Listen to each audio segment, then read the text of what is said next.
एक ऐसा आइलैंड जहां इतने सारे गोल्ड और खजाने मौजूद है कि वह पूरी पृथ्वी की गरीबी मिटा सकता है, लेकिन वहां इतने सारे खतरनाक ट्रास बिछाए गए हैं कि कोई जिंदा ही वापस लौट कर नहीं आया।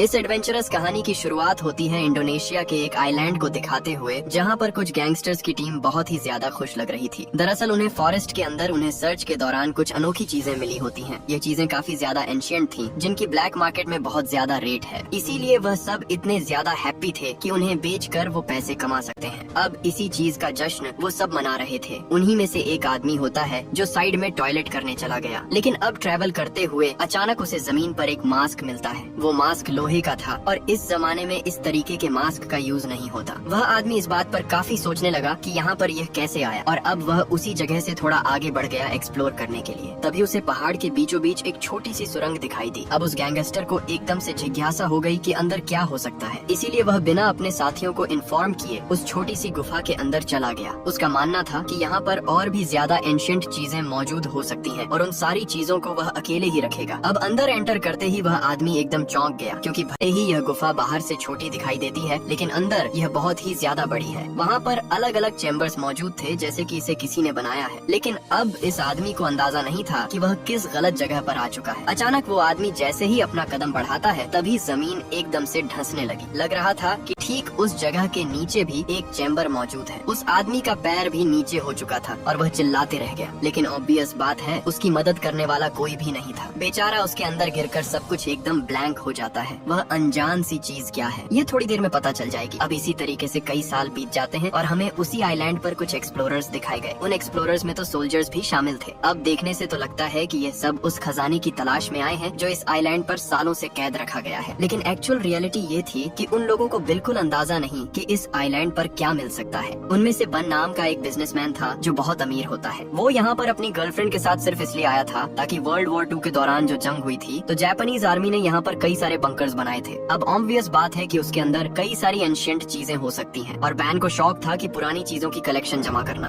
उसने तो एक कैप्टन और कई सोल्जर्स को भी पैसे दिए होते हैं ताकि वह उनकी प्रोटेक्शन करें। जैसे क्या नाम की एक आर्कियोलॉजिस्ट भी उसके साथ होती है जो उन रिसर्च में उसकी मदद करेगी। फिलहाल तो वह सब एक्सप्लोर ही कर रहे थे, क्योंकि उन्हें कुछ मिला नहीं होता। कैप्टन अपने सोल्जर्स के साथ ये पूरा इंश्योर कर रहा था कि वो बेन और उसकी गर्लफ्रेंड को चोट नहीं पहुंचने देंगे। चाहे कुछ भी हो, वो उनकी प्रोटेक्शन करेंगे ही। तो अब सारे सोल्जर्स अपने कैप्टन द्वारा दिए गए कमांड को फॉलो करते हुए अलग अलग डायरेक्शन में जाते हैं। लेकिन तभी अचानक एक जगह से किसी सोल्जर के दिखकर सभी एकदम चौंक गए और उसे बचाने के लिए आगे बढ़े। पर पता चला कि एक गुफा के अंदर से किसी इंसान का स्केलेटन बाहर निकल रहा है। वैन और उसकी गर्लफ्रेंड काफी चौंक गए थे, लेकिन फिर बाद में पता चला कि यह तीसरे सोल्जर का एक मजाक था। उसे कुछ नहीं हुआ होता, वह तो सिर्फ सभी को डराने की कोशिश कर रहा होता है। कैप्टन को यह बात बिल्कुल पसंद नहीं आती और वह सोल्जर को डांटता भी है। लेकिन यहाँ बातों ही बातों में उन्होंने एक बंकर भी खोज निकाला था। तो अब बन जेसिका से कहता है कि तुम्हें अंदर जाना चाहिए ताकि कुछ इम्पोर्टेंट चीजें मिल जाएं। लेकिन जेसिका उस जगह पर जाने के लिए थोड़ा डर रही थी। इसीलिए अब बैन कैप्टन और सोल्जर से कहता है कि तुम बाहर रुको, और वह खुद जेसिका के साथ अंदर जाकर उसकी मदद करेगा। अंदर पहुंचकर जितनी भी यूनिक चीजें थीं, वो दोनों उसे एक्सप्लोर करने लगे। वहाँ बाहर की तरफ कैप्टन और सोल्जर्स में भी बातचीत चलती है कि बेन यहाँ पर आखिर क्यों आया है। अपनी जान जोखिम में डालकर इतना दूर आना, वह भी सिर्फ बंकर के लिए, ये एकदम बेवकूफी है।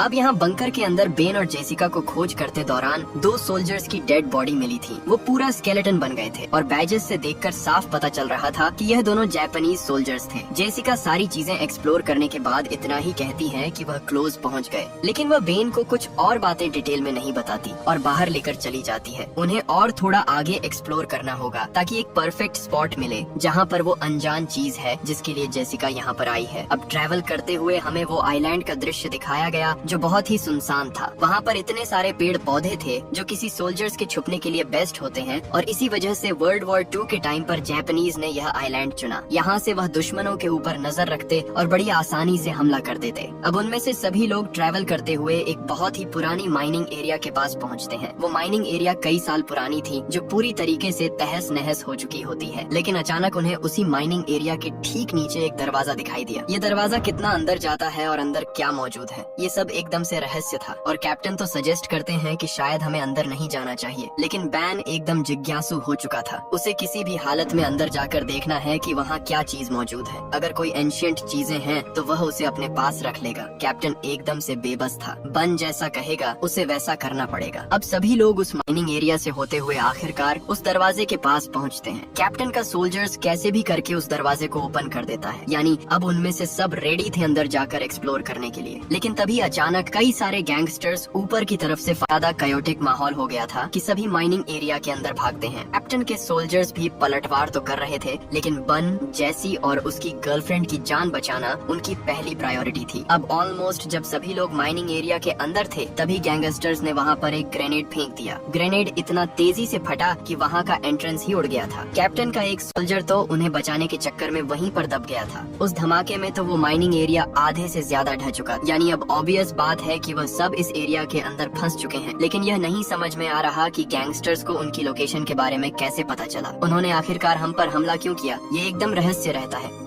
अब थोड़ी देर बाद सभी होश में आते हैं और देखते हैं कि उसके कितने लोग घायल हुए। कैप्टन का एक सोल्जर तो घायल होने के कारण मरने ही वाला होता है। इसीलिए अब सभी लोग ये पूछने लगते हैं कि यह हुआ कैसे। इस मोमेंट पर बहुत सोचने के बाद बैन आखिरकार एक सच्चाई सभी को बता ही देता है। उसने कहा कि कई साल पहले मेरे फादर भी इस आइलैंड पर आए थे और उनका मानना था कि यहाँ बड़े पैमाने पर गोल्ड और खजाने रखे गए हैं, लेकिन आज तक उसे कोई ढूंढ नहीं पाया। इसीलिए यह बात सिर्फ बैन और जेसिका को ही पता थी कि इस आइलैंड पर खजाना है, और यह भी एक रीजन था कि वह सब यहाँ पर आए हैं। बैन अंदाजा लगाता है कि शायद जिन गैंगस्टर्स ने उनके ऊपर हमला किया उन्हें भी इस राज के बारे में पता है और इसी वजह से उन सब की जान खतरे में पड़ गई। अब कैप्टन इस बात पर बहुत गुस्सा होता है क्योंकि यह चीजें बन ने पहले नहीं बताई और अब यह क्योटिक माहौल उसकी वजह से ही क्रिएट हुआ है। कैप्टन को बहुत बुरा लग रहा था कि उसका एक सोल्जर मारा गया और अब कैप्टन ने डिसाइड कर लिया है कि वह अपने लोगों को लेकर यहाँ से जाएगा, चाहे कुछ भी हो जाए वो बन का और साथ इसमें नहीं दे सकता। बन और जैसिका यह बात समझ तो चुके थे, लेकिन वापस जाने का रास्ता बंद हो चुका होता है। वहाँ बड़े बड़े पत्थर गिर चुके हैं, यानी कि उन्हें कोई और वे देखना होगा बाहर निकलने का। कैप्टन और बाकी सोल्जर्स सब आगे बढ़कर चारों तरफ देखने लगते हैं। अचानक उन्हें सामने एक रास्ता दिखाई दिया। अब नोटिस करने पर तो यह गुफा छोटी दिखाई देती है, लेकिन जैसे ही वह उस रास्ते की तरफ बढ़े जो नीचे की तरफ जा रहा था, तब जाकर पता चला कि यह तो सिर्फ इस गुफा की शुरुआत है। अंदर एक बहुत ही बड़ा बंकर बनाया गया था। आखिर वहाँ पर क्या क्या अनोखी चीजें हो सकती हैं, थोड़ी देर में पता चल जाएगा। कैप्टन और सोल्जर्स के पीछे सभी लोग एकदम डर कर आगे बढ़ रहे थे। अब उन सीढ़ियों से उतरने के बाद वह सब एक लकड़ी के पुल पर आ गए। पहले लगा कि यह पुल टूट जाएगा, लेकिन अभी भी एकदम वह स्ट्रांग था। उनके ऊपर पैर रखते ही अचानक वहाँ की लाइट्स ऑन हो गई। कैप्टन सभी को रुकने के लिए कहता है क्योंकि यहाँ पर दुश्मन हो सकते हैं। बड़े बड़े फ्लैग्स भी लगाए गए थे जापानीज गवर्नमेंट के, जो कई साल पहले के होते हैं। लेकिन कैप्टन यह बात नहीं समझ पाता कि अगर यह चीजें कई साल पुरानी है तो फिर ये लाइट्स अपने आप ऑन कैसे हुई। इतने टाइम तक कोई भी जनरेटर सही नहीं हो सकता, यानी जरूर कोई न कोई उनके ऊपर नजर रख रहा है और इसकी सावधानी उन्हें बरतनी होगी। कैप्टन धीरे धीरे करते हुए आगे बढ़ जाते हैं और उस लकड़ी के पुल को क्रॉस कर देते हैं। अब अचानक उनकी टीम एक ऐसी चेंबर में पहुंच गई जो किसी स्टोर रूम जैसा था। वहाँ पर कई सारी दवाइयाँ रखी गई थी और मास्क भी होते हैं जो कि नॉर्मल वर्कर्स नहीं पहन सकते। वो किसी वैज्ञानिक या फिर एक्सपेरिमेंट का हिस्सा लग रहा होता है। थोड़ी जांच और करने पर उन्हें फोटोग्राफ्स के साथ साथ डॉक्यूमेंट्स भी मिले उन एक्सपेरिमेंट के, जो कि जापानीज गवर्नमेंट उन लोगों के साथ करती थी जो पकड़े जाते थे। यानी उनके ऊपर अलग टाइप के एक्सपेरिमेंट और टॉर्चर करना। एक तरीके से देखा जाए तो उन लोगों को वहाँ सारे डॉक्यूमेंट मिल गए थे जो कि जापानीज गवर्नमेंट वर्ल्ड वॉर 2 के दौरान करती थी। उनका पूरा प्लान, वो कैसे हमला करने वाले हैं और आगे क्या करेगी। यहाँ पर कैप्टन को इन चीजों के ऊपर बिल्कुल भरोसा नहीं होता। वो ये बिल्कुल बिलीव नहीं कर पा रहा था जगह का यूज करेंगे इतना बड़ा खजाना छुपाने के लिए। उसने तो यही कह दिया कि शायद ये पूरी इन्फॉर्मेशन गलत है और उसमें वो बैन और जेसिका का साथ बिल्कुल नहीं देगा।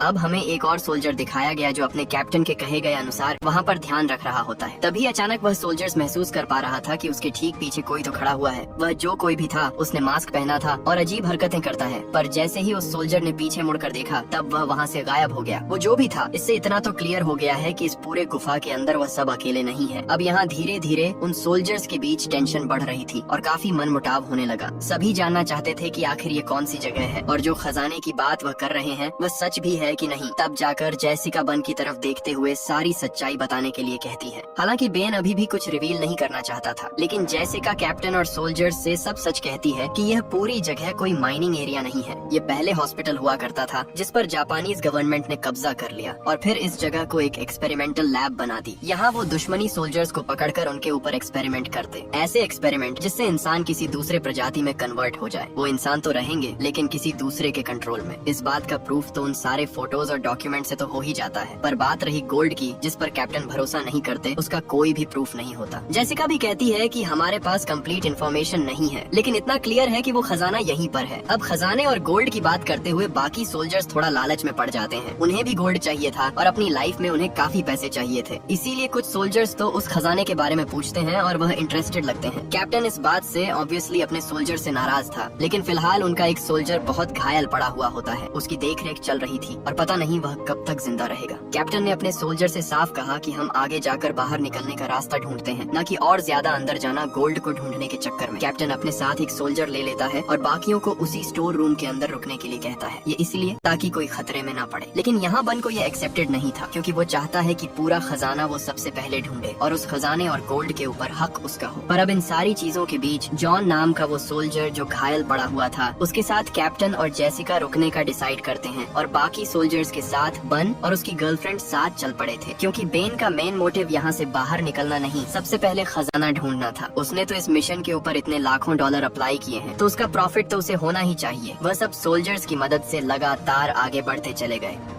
अब यहाँ घायल पड़े हुए सोल्जर जॉन के पास कैप्टन जेसिका से कुछ बातें करता है। कैप्टन ने जेसिका को अपनी लाइफ के बारे में बताया कि कैसे वह पहले सेल्फिश था। सेना में होने के बावजूद भी वह सिर्फ अपने बारे में सोचता। उसने अपनी जिंदगी में कई सारी लड़ाइयाँ लड़ी और कई लोगों को मारा, लेकिन कुछ टाइम बाद उसने ये सब क्विट कर दिया। तब से लेकर आज तक उसने किसी की भी जान नहीं ली है। जेसिका कैप्टन की कहानी सुनकर काफी भावुक हो जाती है, पर वहाँ बन और बाकी सोल्जर्स एक ऐसी जगह पर पहुँच गए जहाँ नीचे की तरफ कई सारी लोहे की जालियाँ लगी थी। देखकर लगता है कि वो एक अलग ही कमरा है जिसमें डिफरेंट चीजें की जाती हैं। बन को तो नीचे की तरफ एक हेलमेट भी मिला जिस पर यूएस आर्मी के बारे में लिखा था, यानी ऑब्वियस है यहाँ पर यूएस सोल्जर्स जरूर आए होंगे। सोल्जर्स प्रोटेक्ट करते हुए जब थोड़ा और अंदर जाते हैं तो उन्हें एक्सपेरिमेंट वाली चीजें मिली जो ऑब्वियसली किसी इंसानों के ऊपर करते थे, यानी जेसिका की कही गई बात एकदम सच है। जहाँ पकड़े गए कैदियों के ऊपर टॉर्चर और एक्सपेरिमेंट किए जाते हैं। इनफैक्ट इतना ही नहीं, उन्हें तो बड़े बड़े जार्स दिखाई देते हैं जिसके अंदर इंसानों के कटे गए बॉडी पार्ट्स रखे गए थे। ये इतने ज्यादा घिनौने थे कि कोई उसे देखकर उल्टी कर दे। बन तो अपनी गर्लफ्रेंड के साथ उस पूरी जगह को और भी ज्यादा एक्सप्लोर करने लगता है। भले यह डरावना था, लेकिन उसे खजाना ढूंढना है। अब यहाँ जॉन नाम के उस सोल्जर जो कि बहुत ज्यादा घायल था, ग्रेनेड हमले में उसे जमीन पर कुछ हिलता हुआ दिखाई देता है। वो जब नोटिस कर रहा था तो ऐसा लगता है कि कोई जमीन में उसे खींच रहा है। अब जैसे ही वह उसे देखने गया तो पता चला कि वह जमीन के अंदर गिरने लगा है, सेम उसी तरीके से जैसा कहानी की शुरुआत में वो गैंगस्टर गिरा था। किसी ने जॉन नाम के उस सोल्जर को मिट्टी के अंदर से ही खींच लिया। कैप्टन और जेसिका जैसे ही यह नोटे के अंदर वह जल्द से जल्द खोदने लगे ताकि जॉन को बचाया जा सके।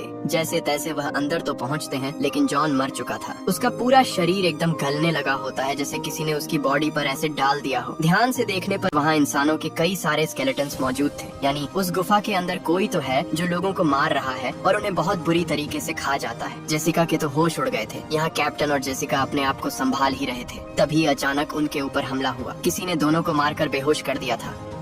दूसरी तरफ हमें एक सोल्जर दिखाया गया जो गोल्ड ढूंढने के लिए अलग ही निकल पड़ा था, लेकिन उन सोल्जर्स के ऊपर किसी ने हमला कर दिया। ये ऐसे लोग थे जिनकी बॉडी एकदम से गल चुकी थी और चेहरे पर लोहे के मांस लगे हुए थे। देखने से पता ही नहीं चल रहा था कि वो इंसान है या फिर जानवर। वो इतने बुरी तरीके से सोल्जर के ऊपर झपटते हैं कि उसकी आंखों को ही फोड़ देते हैं। बेचारा सोल्जर्स कैसे भी करके अपने आप को बचा रहा था। और ध्यान से देखा जाए तो इन अजीब से क्रिएचर वाले लोगों ने जो मास्क पहना हुआ है, वैसा ही सेम मास्क कहानी की शुरुआत में उस गैंगस्टर को मिला था। यानी असली रहस्य तो अब रिवील हो रहा है। उन खतरनाक क्रिएचर वाले लोगों ने एक सोल्जर को मार दिया और अब बचा था दूसरा सोल्जर। वो अपने आप को बचाने की कोशिश तो कर रहा था, लेकिन क्रिएचर्स की संख्या बढ़ती जा रही थी। बहुत लड़ने के बाद एक मोमेंट ऐसा आता है जब वह हार मान चुका था और अब शायद वह सभी इंसानी क्रिएचर्स उसे खत्म कर देंगे। लेकिन इन चीजों का शायद उन सोल्जर को पता नहीं था और ह्यूमनॉइड करिए चेस ने उन्हें मार दिया। दूसरी तरफ दिखाया जाता है कैप्टन और जेसिका को, जिसके सामने मास्क पहना हुआ एक आदमी खड़ा था। उसके हाथ में वेपन होता है और वह अपने आप को वर्ल्ड वॉर 2 का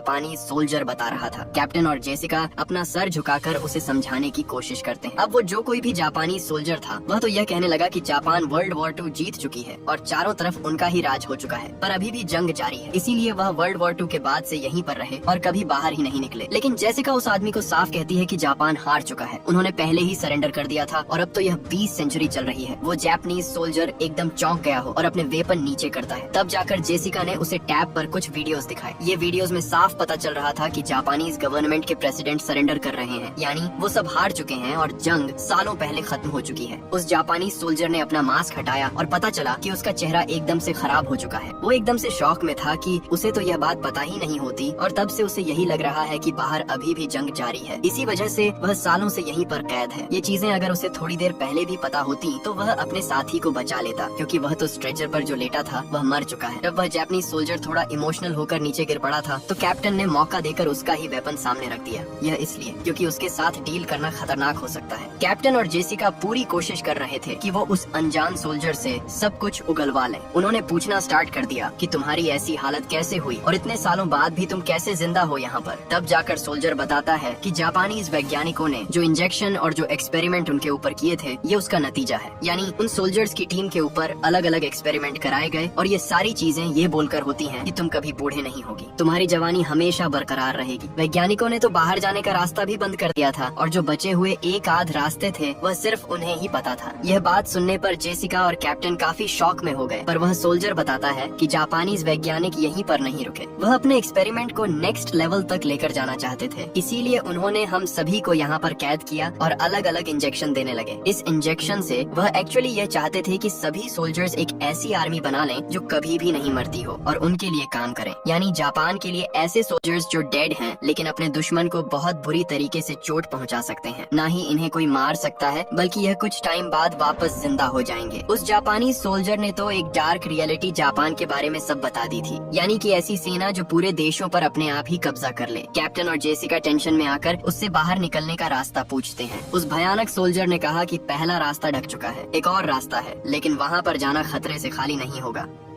दूसरी तरफ हमें बैन और बाकी सोल्जर्स दिखाए जाते हैं जो ट्रैवल करते हुए एंट्रेंस के पास तो पहुंच गए, लेकिन पता चला कि पत्थर गिरने की वजह से वह रास्ता बंद हो चुका है, वो यहाँ से नहीं बाहर निकल सकते। इससे अब टेंशन फैलने लगी और काफी ज्यादा वह परेशान हो जाते हैं। वह फिगर आउट कर रहे थे कि और कौन सा रास्ता हो सकता है, लेकिन अचानक वही अजीब सा एक क्रिएचर बन के ऊपर हमला कर देता है। वो बन को मारना चाहता था, इनफैक्ट उसने बन को गिराकर घायल भी कर दिया, पर बाकी सोल्जर्स जिनके पास गन मौजूद थी वह सीधा शूट कर देते हैं क्रिएचर के ऊपर। बहुत सारी उसके सर में गोलियां मारने के बाद जाकर वह शांत हुआ है। वहाँ मौजूद सभी एकदम हैरान थे कि यह किस प्रजाति के लोग हैं। इनकी पूरी बॉडी एकदम से गल चुकी है और मानो कोई उन्हें कंट्रोल कर रहा है। सोल्जर्स जब ध्यान से उस क्रिएचर के सर को देखते हैं तो वहाँ कुछ सिंबल्स बनाए गए थे और लिखा गया था कि ये कौन सा सोल्जर है और कितने साल का है। जिस इंजेक्शन के बारे में जापानीज सोल्जर बात कर रहा था यह वही है, यानी वह वैज्ञानिक इसके भी एक लेवल अप गए थे ताकि वह इंसानों को जानवर में कन्वर्ट कर दें। बहुत सारी बातें करने के बाद आखिरकार जेसिका को वो रास्ता मिल जाता है, इसीलिए वह कैप्टन और उस जापानीज सोल्जर को साथ चलने के लिए कहती है। यहाँ बन अपनी गर्लफ्रेंड और दोनों सोल्जर के साथ जब आगे बढ़ रहा था तब वो एक और चैम्बर में आए। इस चैम्बर में साफ दिखाई पड़ रहा था कि एक अजीब सा क्रिएचर सामने बैठा हुआ है और उसके ऊपर और भी ज्यादा एक्सपेरिमेंट हुए हैं। तब जाकर बेन और उसकी गर्लफ्रेंड को समझा कि जिस खजाने की बात इस आइलैंड पर की जाती थी वो कोई सोना या फिर कीमती चीज नहीं बल्कि यही लिक्विड है जो वैज्ञानिकों ने बनाया था, और अगर इसे किसी इंसान की बॉडी में डाल दिया जाए तो उनका ट्रांजिशन ऐसे खतरनाक लोगों में हो जाएगा। बन काफी सोच में होता है, लेकिन उसकी गर्लफ्रेंड साफ कहने लगी कि हमें यह लिक्विड लेकर जाना चाहिए, अगर इसे ब्लैक मार्केट में बेचेंगे तो इसकी काफी कीमत मिलेगी। लेकिन वह यह नहीं सोच रहे थे कि इस लिक्विड से कितनी बड़ी आफत आ सकती है। बेन ने भी कुछ आगे का ना सोचते हुए उस लिक्विड को अपने पास रख लिया।